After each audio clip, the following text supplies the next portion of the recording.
واعتصموا بحبل الله جميعا ولا تفرقوا. بسم الله. السلام عليكم ورحمة الله وبركاته. وعليكم السلام ورحمة الله وبركاته. إن الحمد لله نحمده ونستعينه ونستغفره ونعوذ بالله من شرور أنفسنا وسيئات أعمالنا. من يهده الله فلا مضل له ومن يضلل فلا هادي له. أشهد أن لا إله إلا الله وحده لا شريك له وأشهد أن محمدا عبده ورسوله. اللهم صل وسلم وبارك وزد وأنعم على رسولنا وقرة أعيننا محمد صلى الله عليه وسلم وعلى من سار على نهجه وتمسك بسنته إلى يوم الدين. قال الله تعالى في القرآن الكريم: يا أيها الذين آمنوا اتقوا الله حق تقاته ولا تموتن إلا وأنتم مسلمون. أما بعد، فإن أصدق الحديث كتاب الله وخير الهدى هدى محمد صلى الله عليه وسلم وشر الأمور محدثاتها وكل محدثة بدعة وكل بدعة ضلالة وكل ضلالة في النار. اللهم إنا نسألك السلامة والعافية من البدعة ومن النار. معاشر المسلمين، إخواني وأخواتي في الله, jemaah salat maghrib yang Allah muliakan. Kita awali kajian kita dengan mengucapkan alhamdulillahirabbil alamin, karena pada malam hari ini Allah kembali mengumpulkan kita di salah satu rumah Allah ini dalam rangka untuk mempelajari akidah tauhid, keyakinan mengesahkan Allah Subhanahu wa taala yang merupakan kewajiban yang pertama kali yang Allah wajibkan kepada kita, sebagaimana yang termaktub dalam rukun iman yang pertama. Kemudian rukun Islam yang pertama menjelaskan tentang kewajiban untuk mengesahkan Allah. Dalam rukun iman yang pertama adalah al-imanu billah, beriman kepada Allah. Jadi rukun iman yang pertama apa? Beriman kepada Allah. Seorang tidak dikatakan beriman kepada Allah kalau tidak mengesahkan Allah. Karena orang yang dikatakan beriman adalah beriman akan keesaan Allah, baik dalam perbuatan Allah pada uluhiyah Allah maupun dalam uluhiyah Allah yang satu-satunya yang wajib untuk diibadahi, maupun di dalam nama-nama dan sifat-sifat Allah Subhanahu wa taala. Itulah kewajiban kita, mengesahkan Allah, mempelajari tauhid itu tersirat dalam rukun iman yang pertama. Kemudian juga termaktub dalam rukun Islam yang pertama. Ketika kita mengucapkan asyhadu an la ilaha illallah, maka di situ ada konsekuensi yang harus kita penuhi, yaitu kita harus mengesahkan Allah, menafikan setiap ilah yang diibadahi, dan kita tetapkan hanya Allah lah satu-satunya yang berhak untuk kita ibadahi. Dan buah dari tauhid itu apa? Buah dari tauhid itu diantaranya adalah tidak takut kecuali hanya kepada Allah Subhanahu. Sebagaimana ini Allah nyatakan dalam surah Al-An'am ayat 81, ketika Allah menceritakan tentang Nabi Allah Ibrahim. Jadi Allah sedang menceritakan tentang dialog Nabi Ibrahim dengan kaumnya. Apa kata Allah Subhanahu wa taala? Wa kaifa akhafu ma asyraktum wa la takhafuna annakum asyraktum billahi ma lam yunzil bihi 'alaikum sultanan. Wa kaifa akhafu, bagaimana aku akan takut, kata Nabi Ibrahim, ma asyraktum, terhadap apa yang kalian persekutukan dengan Allah. Aku tidak takut dengan patung-patung yang kalian anggap hebat, yang kalian anggap sebagai ilah sesembahan, yang kalian anggap mampu mendatangkan manfaat, menolak kemudaratan. Maka ini Pak akidah kita. Jadi kalau seandainya kita betul-betul bertauhid, kita nggak takut dengan santet. Bahkan kita tantang kalau ada santet saya hari ini, maka akan kita lawan kesyirikan itu. Inilah yang dicontohkan oleh Ibrahim Subhanahu. Bahkan Nabi Ibrahim gak takut dengan api sekalipun. seandainya dalam menegakkan tauhid kepada Allah Subhanahu wa taala. Karena hari ini Pak, oh Ustaz, ngaku di sini sebelum kami di pesantren itu semua dukun. Berarti tauhidnya tidak ada ini. Ya kan, belum punya tauhid ini. Kalau masih takut dengan dukun, gitu kan. Maka ada teman kita yang Ustaz yang suka mendebat dukun itu, masya Allah. Ya, ketika beliau mengisi pengajian Pak di desa di Minang di Padang itu namanya Sampur Kudus. Sampur Kudus itu dekat dengan apa Pak ya? Dengan tanah datar. Itu kata orang itu namanya dukun. Maka kata beliau, kalau memang ada di sini dukun yang hebat, tolong karagun yang begini. Ma ilmu bapak itu, kirim ini gitu bahasa Minang Pak ya. Kirim ilmu bapak itu kan. Tidak ada apa, kepanasan dukunnya, tidak ada yang berani. Cuma dukun berani melempar loteng masjid dengan batu. Katanya hebat kan Ustaz. Siapa santiang, ilmu itu lah gitu. Kok dengan batu gitu. Artinya Bapak tidak boleh kita takut ya, dengan yang namanya syirik, sebagaimana Nabi Ibrahim yang Allah nyatakan pada dalam surah Al-An'am ayat 21 ini, wa kaifa akhafu ma asyraktum. Ya bagaimana aku takut terhadap apa yang kalian persekutukan itu? Tak takut kita dengan syirik Pak. Hukum syirik yang banyak, tak boleh kita takut. Ya, wala takhafuna annakum asyraktum billah. Sementara kalian juga tidak takut kalian telah berbuat syirik. Hukum beda takut sama Allah. Kenapa kita harus takut dengan ilmu dukun itu? Sementara dukun itu tidak takut dengan Allah Subhanahu wa taala. Ini Pak, ini buah dari tauhid. Jadi kalau memang sudah mantap tauhid Pak, tidak ada kita yang takut. Ya kan, hanya kepada Allah Subhanahu wa taala. Karena ada juga Pak, kami pernah mengajar Ustaz yang kita bahas dukun-dukun Allah. Kaki payu Ustaz, kaki kita disantet sama dukun Allah. Iya kan? Ini masih takut dengan santet. Gimana tauhidnya ini hadirin yang dimuliakan oleh Allah Subhanahu wa taala. Maka untuk itu berarti kita perlu lagi belajar tahu tauhid. Jadi pada kita belum berdua Pak ya. Kalau seandainya kita masih takut dengan kesyirikan. Ya kan, bahkan ada juga entah ya sakti Kristus Ustaz. Ya kan, masih yakin dengan kisah kita. Tidak ada yang sakti, hanya Allah Subhanahu wa taala. Ini hadirin yang Allah muliakan. Kemudian salam dan salam kepada Rasulullah sallallahu alaihi wasallam. Allahumma shalli ala Muhammad wa ala ali Muhammad. Ma'asyiral muslimin wal muslimat, Bapak Ibu jemaah salat maghrib rahimani wa rahimakumullah. Kembali kita lanjutkan kajian tauhid kita, syarah kita Al-Ushul Salasah yang ditulis matanya oleh Syekh Muhammad At-Tamimi dan disyarah oleh Syekh Shalih Al-Fauzan hafizahullah taala.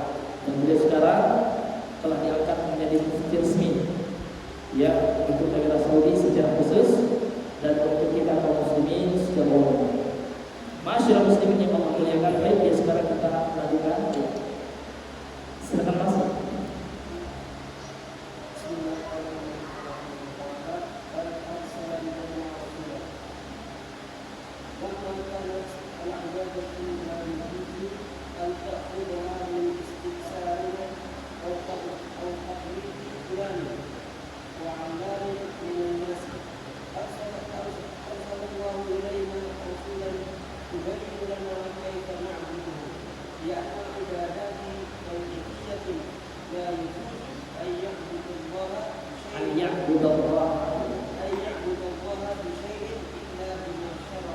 Iya. Jadi kita masih membahas tentang 3 permasalahan yang wajib kita pelajari, yang wajib dipelajari oleh setiap muslim dan muslimah. Yang pertama, annallaha khalaqana. Sesungguhnya Allah telah menciptakan kita, wa razaqana, dan telah memberikan kita rezeki, wa lam yatrukna amalan, dan Allah tidak membiarkan kita begitu saja. Kemudian lanjutannya, bal arsala ilaina rasulan, akan tetapi ya Allah telah mengutus kepada kita seorang rasul. Siapa Pak? Nabi Muhammad sallallahu alaihi wasallam sebagai khatamul anbiya wal mursalin. Beliau adalah penutup, khatam itu artinya penutup ya. Tidak ada lagi rasul ataupun nabi setelah Nabi Muhammad sallallahu alaihi wasallam. Kemudian kita baca syarahnya. Qala syarih hafizahullah, berkata pensyarah kitab yaitu Syekh Shalih Al-Fauzan asy-syarh, penjelasan. Beliau berkata, lamma kanatil ibadatu la yajuzu an na'khudha min istihsananina min istihsanina aw taqlidi fulanin wa 'allanin minan nas arsalallahu ilaina rusulan tubayyinu lana kaifa na'budu. Tatkala ibadah itu tidak diperbolehkan, kita mengambilnya dari anggapan-anggapan baik dari kita. Ini prinsip dalam Islam ya. Tidak boleh kita beribadah itu berdasarkan perasaan saja. Berdasarkan anggapan baik, itu namanya istihsan. Jadi tidak boleh kita beribadah itu kan menurut pendapat kita. Oh, kalau ini baik, sudah lakukan baik Ustaz. Tidak boleh. Kenapa? Karena baik dan buruk itu bukan menurut kita, namun menurut Allah dan Rasulnya, menurut ketentuan syariat yang telah dilakukan oleh Allah dan Rasulnya. Jadi ketika ibadah itu tidak diambil dari persangkaan baik, atau taqlidi fulan, atau dari mengikuti si fulan manusia. Jadi ibadah tak boleh kita mengikuti manusia, Pak. Ya, kita beribadah itu harus mengikuti apa yang telah ditetapkan oleh Allah dan Rasulnya. Au allan, atau si allan, si fulan dan si allan, si ada si bela. Ya, kalau bahasa kita tidak boleh kita beribadah dengan dasar taklid. Apa itu taklid, Pak? Taklid itu adalah mengikuti pendapat seseorang tanpa mengetahui dalilnya. Itu taklid. Ya, taklid adalah mengikuti pendapat seseorang dalam agama, ya, Pak. Dalam agama tanpa tahu kita dasarnya, dalilnya. Itu taklid. Sebagaimana yang disebut oleh para ulama usul fikih, ya. Taklid itu adalah akhdul qawli bila dalil, mengambil pendapat tanpa mengetahui dalilnya. Contoh ya, kalau menurut Ustaz kami bolehlah kita melakukan ini, ya. Boleh kita yasinan. Itu menurut Ustaz kami. Itu namanya taklid, Pak. Tanya Ustaznya dalilnya apa? Ya kan? Kalau dalilnya hadisnya palsu, maka tidak bisa dijadikan dalil. Atau dalilnya hadisnya dhaif, maka membaca Yasin itu disyariatkan, sebagaimana disyariatkan membaca surah Al-Ikhlas, surah Al-An'am, surah Al-Anfal, ya, surah Taubah, ya kan? Maka ketika dikhususkan harus dibaca terus, ya, maka membutuhkan dalil khusus. Ini dalil.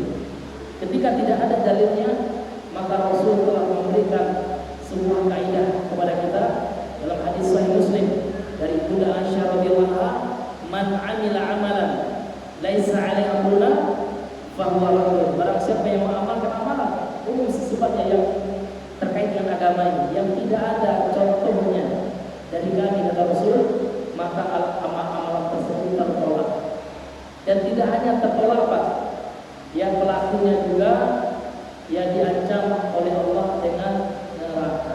Na'udzubillah, diancam, Pak, ya. Kita bukan memastikan, namun diancam.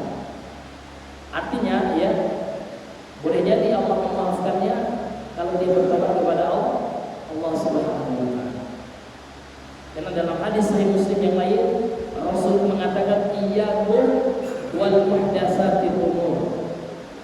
Jauhilah oleh kalian perkara-perkara baru. Fa inna kulla muhdatsatin bid'atun. Karena setiap perkara baru itu dalam agama, Pak, ya, itu namanya bid'ah kata Rasul. Jadi yang mengatakan istilah bid'ah itu siapa, Pak? Nabi. Bukan Wahabi, ya. Kalau sekarang bid'ah Wahabi pasti. Jadi kalau sempat orang yang bilang seperti itu di masa Nabi, Pak, pasti Nabi dibilang Muhammad Wahabi. Masa dikit-dikit bid'ah. Ya. Padahal Nabi Muhammad, Pak, setiap kali khutbah beliau selalu membaca khutbatul hajah. Apa itu khutbatul hajah? Khutbah yang ada di dalamnya peringatan terhadap bid'ah. Itu disebutkan di dalam Sahih Muslim. Hadisnya Sahih riwayat Imam Muslim.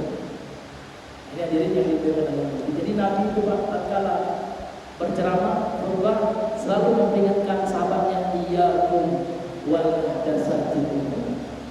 Jauhilah oleh kalian perkara-perkara baru dalam agama. Fa inna kulla muhdatsatin bid'ah. Karena setiap perkara baru itu namanya bid'ah, wa kullu bid'atin dhalalah, dan setiap bid'ah itu sesat. Itu Nabi yang bilang kepada kita, itu hadis Nabi loh. Ada datanya. Wa kullu dhalalatin finnar, dan setiap kesesatan itu tempatnya di mana? Di neraka. Artinya bid'ah itu sesat. Maka jangan kita berbuat bid'ah dalam agama, maka wajib kita untuk belajar. Kenapa orang banyak melakukan bid'ah? Karena tidak belajar, atau karena belajarnya salah, belajar dengan ahlus bid'ah gitu. Iya, maka diajarin dia buat bid'ah ya. Dikasih dia dalil-dalil ya, argumentasi untuk membela bid'ah. Maka belajarlah kita dengan ahlus sunnah. Karena ahlus sunnah akan mengajarkan sunnah, tidak mengajarkan bid'ah. Ma'asyiral muslimin yang Allah muliakan. Kemudian karena ibadah itu tidak boleh diambil dari taklid, dari anggapan baik atau istihsa. Untuk itulah kata beliau, arsalallahu ilaina rusulan, Allah mengutus kepada kita para rasul. Di antaranya Rasul Nabi Muhammad. Untuk apa fungsi rasul itu, Pak? Tubayyinu lana, untuk menjelaskan kepada kita kaifa na'budu, bagaimana cara kita beribadah kepada Allah. Makanya Nabi masih dalam hadis Sahih Muslim disertai sholat. Apa kata Rasul? Sallu kama ra'aitumuni usalli. Sholatlah kalian sebagaimana kalian lihat aku sholat. Artinya apa? Contohlah sholatku. Kan sekarang Pak Ustaz, Nabi tidak tahu. Makanya Nabi meninggalkan hadis.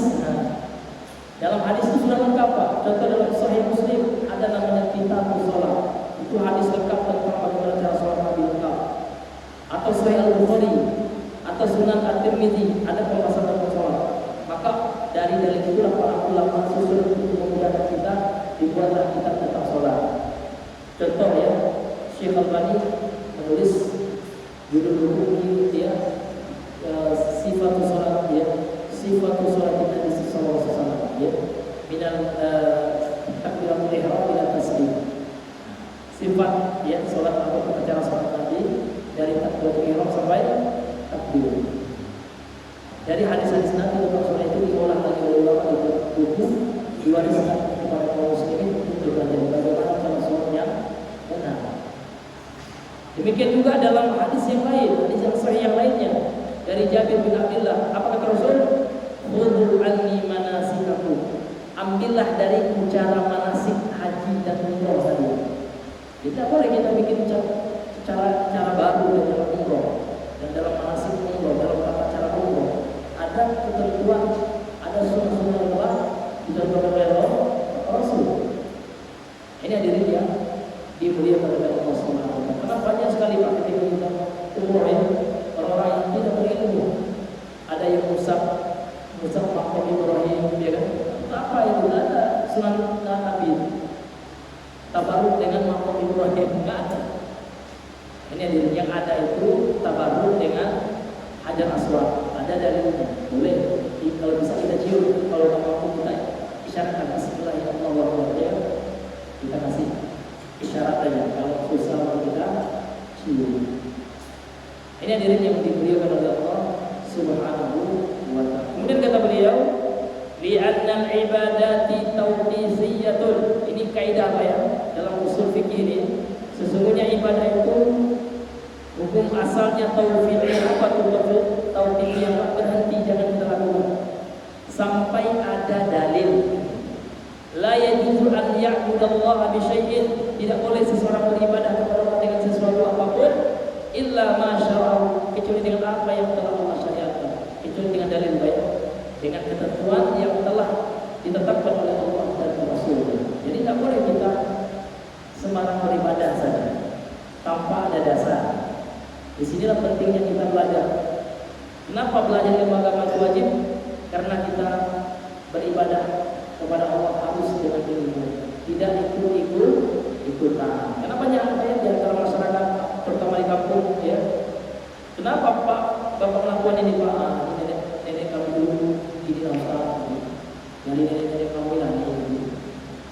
Apa dalilnya, Pak? Tidak tahu ya, kadang tidak lihat. Makanya Pak, kita wajib belajar, wajib belajar agama supaya kita tahu ya dalil dari ibadah yang kita lakukan.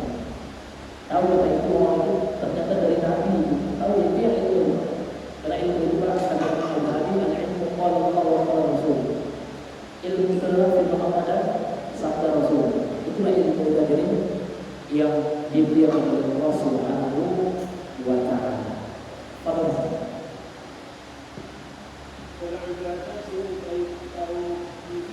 Iya.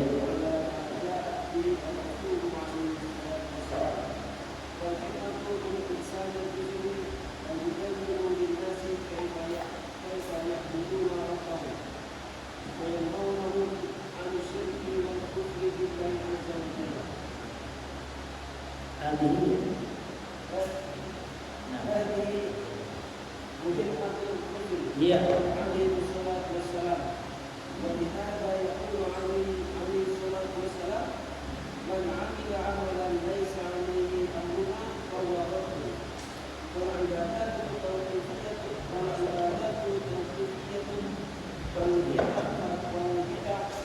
Wal bid'ah. Iya.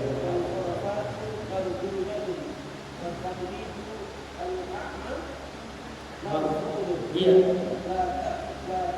La tuqbalu al-ibadatu. Iya.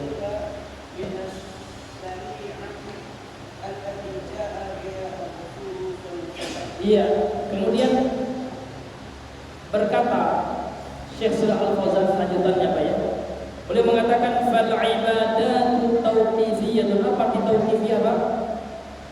Berhenti. Asalnya dari tawaquf, dan tawaquf ayat tawaquf tauqifiyah. Berhenti ya. Jadi ibadah itu jangan kita lakukan itu masalah. Ya, kecuali telah datang dalilnya. Kalau kita ya tidak tahu dalilnya, maka kita wajib mempelajarinya. Artinya kita tidak boleh mengada-ngada dalam ibadah, membuat ibadah baru yang tidak ada ilmunya tentang itu atau tidak ada dasarnya. Fal ibadatu tauqifiyyatun, maka ibadah itu yang adalah tauqifiyah, berhenti ya. Ala ma ja'at bihi rusul, terhadap apa yang datang dengannya Rasul, sampai datang keterangan dari Rasul, dari para Rasul, Rasul yang ada dari Rasul alaihi wassalatu wassalam, atas mereka salawat dan salam. Kemudian kata beliau, fal hikmatu min irsali rusul, apa hikmah, apa tujuan dari Allah mengutus para Rasul itu apa? Ini yang akan beliau jelaskan kepada kita. Jadi Rasul itu Allah utus ada tujuannya, ada hikmahnya. Demikian juga Allah menciptakan kita manusia dan jin, ada juga tujuan dan hikmahnya. Jadi tujuan Allah mengutus para Rasul itu, kata beliau, ayyubayyinu linnas kaifa ya'buduna rabbahum, supaya mereka para Rasul itu menjelaskan kepada manusia bagaimana mereka beribadah kepada Allah. Jadi Rasul itu untuk menerangkan, menjelaskan, menyampaikan kepada umatnya cak manunian cara beribadah kepada Allah. Sehingga yang menjadi acuan kita Rasul, kan kita tidak tengok Rasul lagi. Maka Rasul punya pewaris. Siapa, Pak? Ulama. Disebutkan dalam hadis Sahih Muslim, innal ulama'a warasatul anbiya'i. Sesungguhnya para ulama itu adalah pewaris para nabi. Kenapa? Karena para ulama itu ya perpanjangan lidah para nabi, yang menyampaikan hadis nabi itu ulama. Jadi ulama yang benar itu, Pak, ulama yang menyampaikan dalil, bukan ulama yang mengajak orang kepada pendapat pribadinya. Menurut saya, siapa Bapak? Bapak Nabi. Tapi ulama yang betul-betul itu Rasulullah telah bersabda, itu baru ulama itu. Tapi kalau ada ulama menurut pendapat saya, menurut pendapat si fulan, si fulin gitu ya, seolah pendapat manusia itu di atas sabda Nabi atau firman Allah, itu bukan ulama Ahlussunnah itu. Maka ulama Ahlussunnah Pak selalu dalil, dikit-dikit Al-Quran, dikit-dikit hadis, itu Pak. Nah, kemudian pemahamannya merujuk kepada ya para sahabat. Hanya diri yang dimuliakan oleh Allah Subhanahu wa ta'ala. Jangan ada ustaz yang kalau menurut pendapat saya Pak itu boleh, menurut pendapat saya. Yang saya tanyakan, Pak, menurut Rasul bagaimana? Kalau tidak tahu hadisnya ya Allah, namanya kita itu tidak hina. Kalau kita tidak tahu agama ini, kita bilang wallahu a'lam, la adri. Saya nggak tahu. Wallahu a'lam. Hanya Allah yang lebih mengetahui. Jangan kita sok tahu. kita paksakan, ya kan? Ini yang menyesatkan itu Pak, ya kan? Dia sesat dan menyesatkan juga, gitu ya. Sehingga diikuti oleh orang lain, ya kan? Bahkan ada juga sekarang anak SMA atau apa lah ya, viral ya kan, di video berceramah lagi merokok sempurna Pak ya. Ya kan disempurnakan ada orang ini Allah artinya. Katanya itu Allah dari mana pula Allah? Ada bahasa terdengar itu kali ya. Nak dibanting PDW gimana? Langsung kita skip aja ya. Semua tahu ada Pak, menyesatkan karena dia ya luar biasa. Masalah itu Allah gitu kan disempurna ya. Ada orang ini Allah artinya. Ya Allah. Dari itu tuh Pak. Itu fakta ya, bukan sebenarnya mengada ya rekaman seperti ini. Ya dari kawan sebelah. Alhamdulillah ya. Heran kita kadang-kadang betul. Ini Bapak Ibu yang dimuliakan oleh Allah Subhanahu wa taala. Jadi tugas Nabi itu Pak, Allah mengutus para nabi dan rasul itu untuk apa Pak? Untuk menjelaskan kepada manusia itu yang pertama, kata beliau, bagaimana cara beribadah kepada Allah. Itu yang pertama. Kemudian tugas rasul itu berikutnya adalah kata beliau yanhaunahum, dan untuk mencegah mereka, melarang mereka umatnya, melarang kita umatnya rasul ya, anisyirki wal kufri, dari kesyirikan dan kekufuran billahi azza wa jalla, terhadap Allah azza wa jalla. Jadi tugasnya Nabi itu mencegah umatnya dari kesyirikan.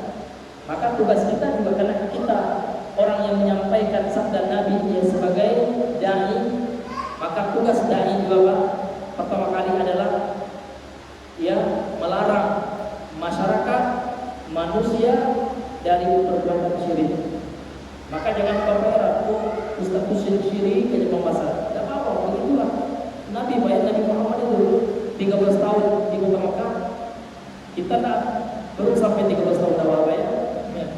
Nabi 13 tahun di kota Mekah apa? Beliau ya selalu melarang dari perbuatan syirik. Ini hadirin yang Allah muliakan. Jadi ini tanda dai yang mengikuti Allah dan Rasulnya.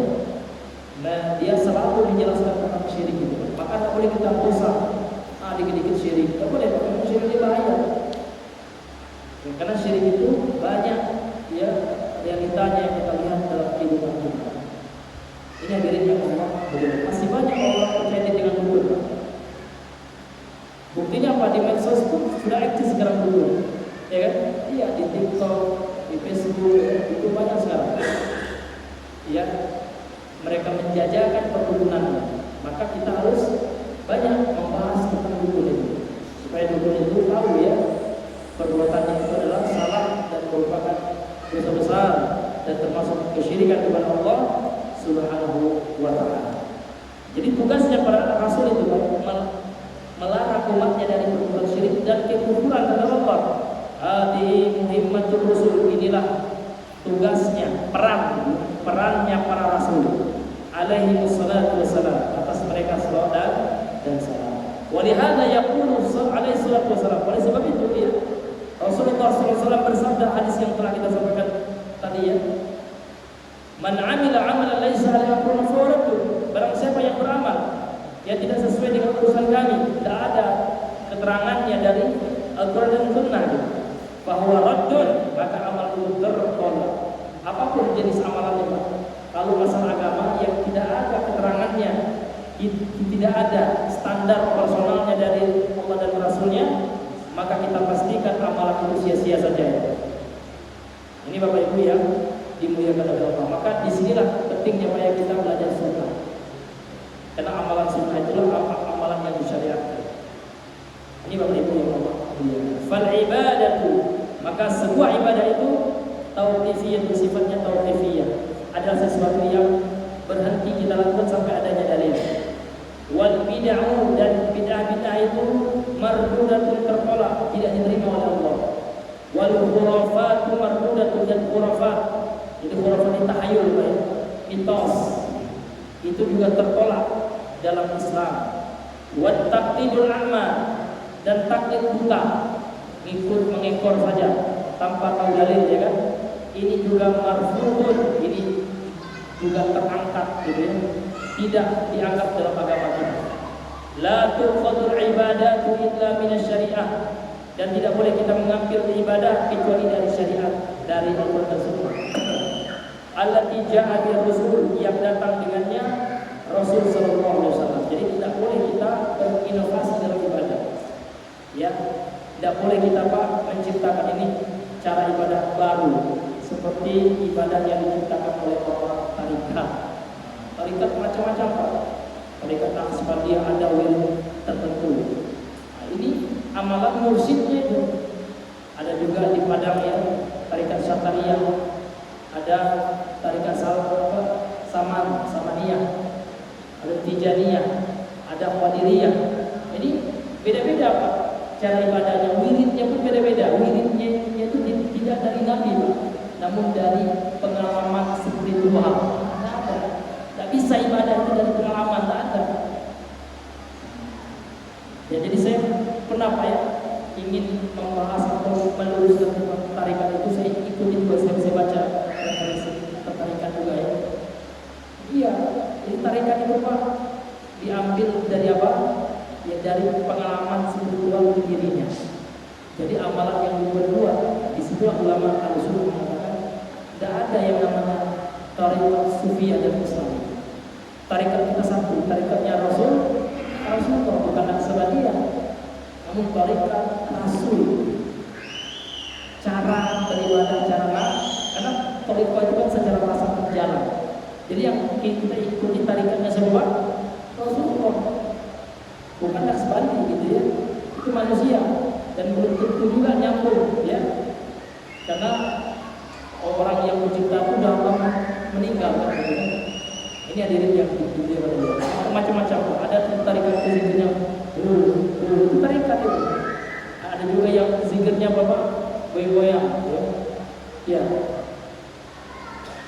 Ada yang nari gitu. Nah, ya. Pakai apa panjang itu.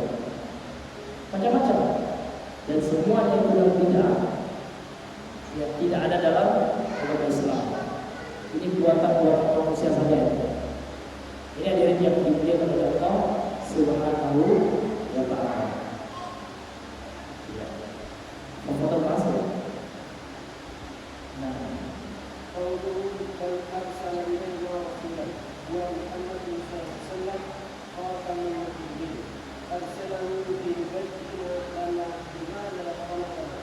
يبين لنا كيف نعبد الله عز وجل وينهانا عن الشرك والكفر والمعاصي. هذه مهمة الرسل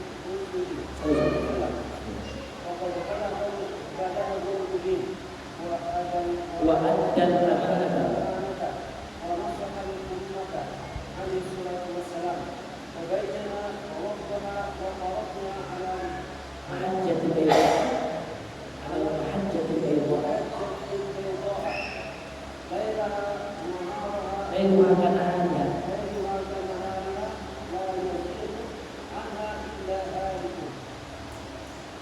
وأنا كما في قوله تعالى اليوم أكملت لكم دينكم وأتممت عليكم نعمتي ورضيت لكم الإسلام دينا.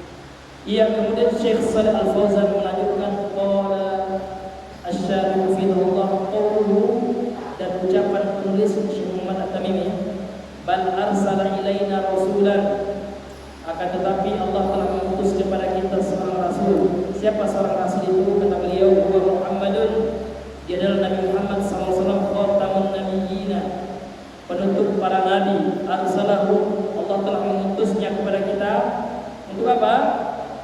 Liyubayyina lana, untuk menjelaskan kepada kita limadza khalaqna, kenapa Allah menciptakan kita. Jadi nabi Allah utus untuk menjelaskan kepada kita apa tujuan kita Allah ciptakan.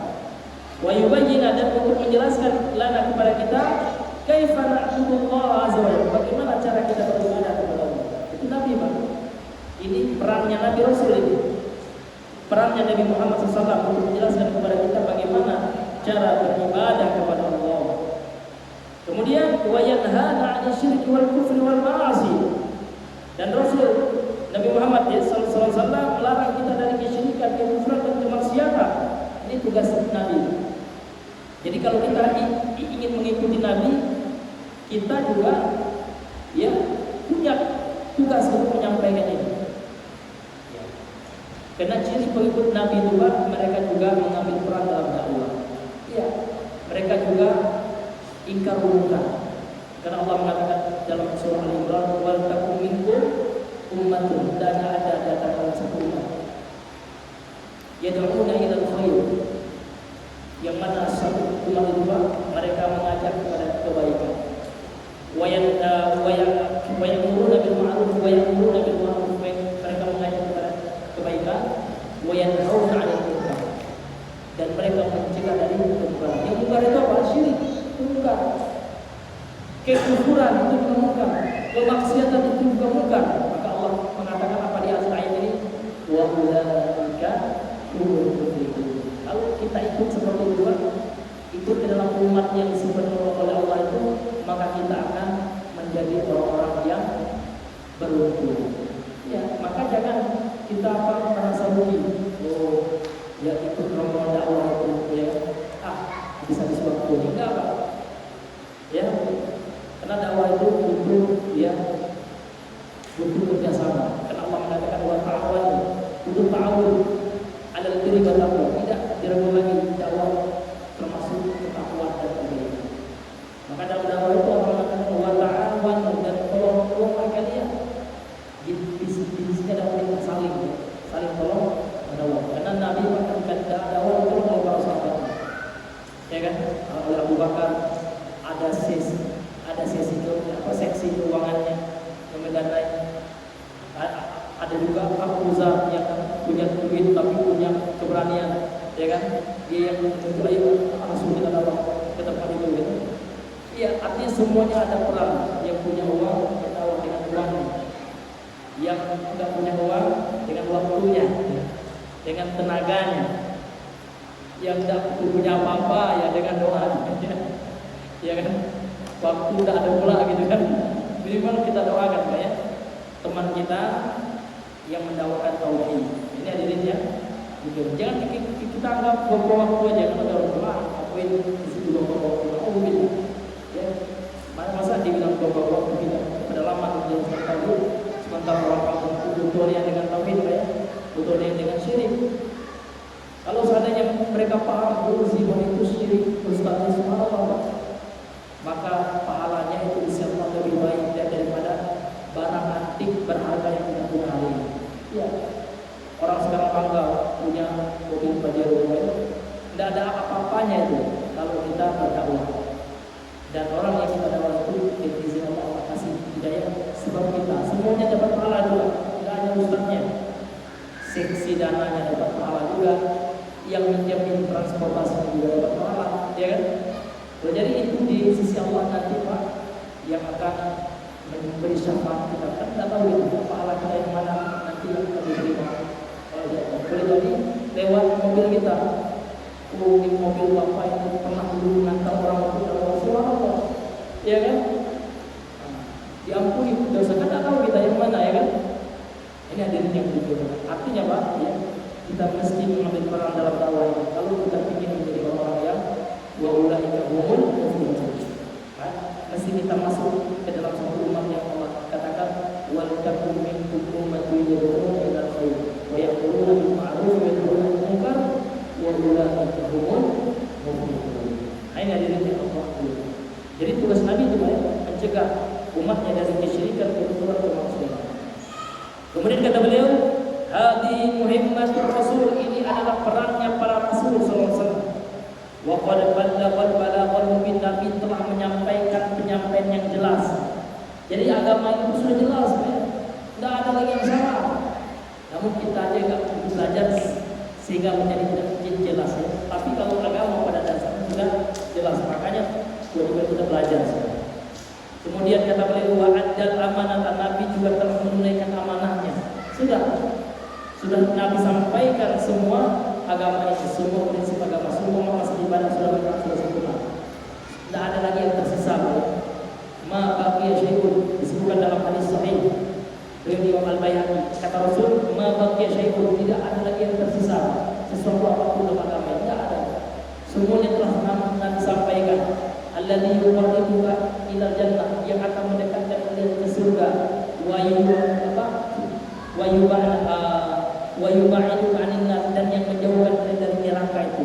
Tidak ada lagi yang tersisa tentang itu illa qadbina lakum, kecuali perkara itu telah dijelaskan kepada kalian, telah sempurna, sudah disampaikan kepada Nabi, tinggal kita lagi yang mempelajari.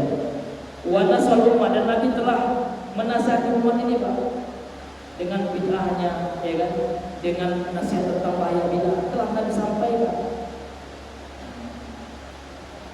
Wa bayyana wa waddaha, Nabi telah menjelaskan dan telah menerangkan.